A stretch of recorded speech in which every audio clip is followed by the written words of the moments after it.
So let's see how in Dynamics 365 for retail, how we can create mask characters and barcode masks. So to create our mask characters here for our barcodes, let's go to our navigation pane. And in retail here, we're going to find inventory management. Under inventory management here in the center of our screen, we can find barcodes and labels. So in here, we're going to choose mask characters.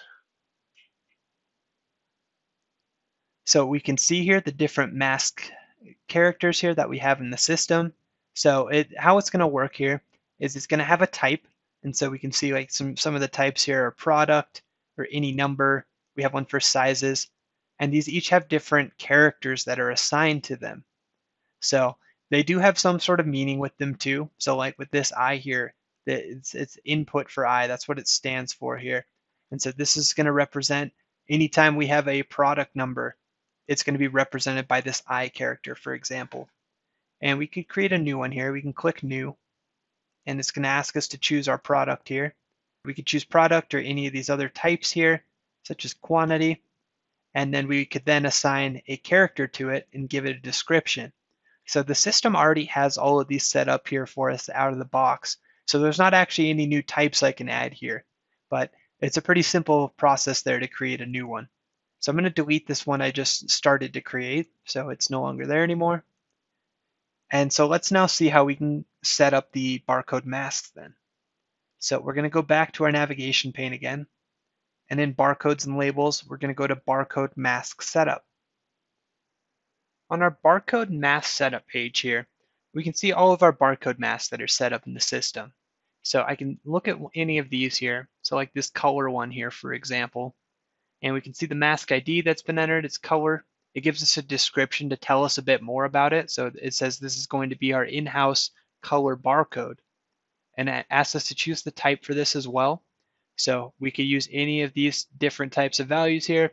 We have it set for product though, and we're looking at the color in particular for our barcodes on these. So in the general fast tab here, it's asking what barcode standard we're going to be using here. So there's some different ones that are accessible to us here. We can also choose no barcode as an option even. So we'll use EAN 13 as our barcode standard here. And so basically this is going to be a 13 character barcode. We can see the prefix for it here. So there's a prefix that's going to be at the beginning of this barcode, and that's going to be 12. So this is going to be at the start of every single barcode that uses this setup then.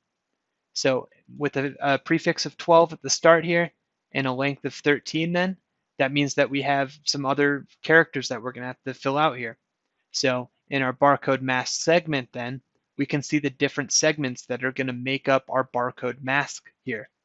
So our first segment here is for product, and we can see the length on that is set to 9, and the character being used is I. So let's look at our mask here, and we can see there's about 9 different I's in there. And then if we look at the color digit here, the length for this is 2, the character is set to C. So we can see at the end of our barcode here that we have 2 C's there. And these are going to be based on the segment number order here. So if color digit was going to be first, we'd see those 2 C characters there right after the 12 in our barcode mask then. We could add any additional ones here too. So let's say we can click add here. And let's say this is going to be segment number 3, so it'll be at the end. And let's choose here, we could add the price if we needed to. So we could add price, we could say the length that it needs to be set to. We'll say that's going to be P, and then let's click save. So now we can see here our mask has changed, and at the end of it now we have 2 P's here to represent the price. And the length here on our barcode, our mask, has been changed to 15 to accommodate that extra segment that we added onto this.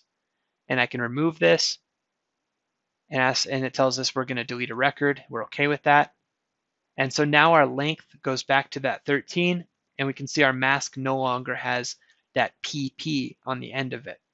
And then once we're done working with our barcode mask here, we can just click save, and we would save all of our results.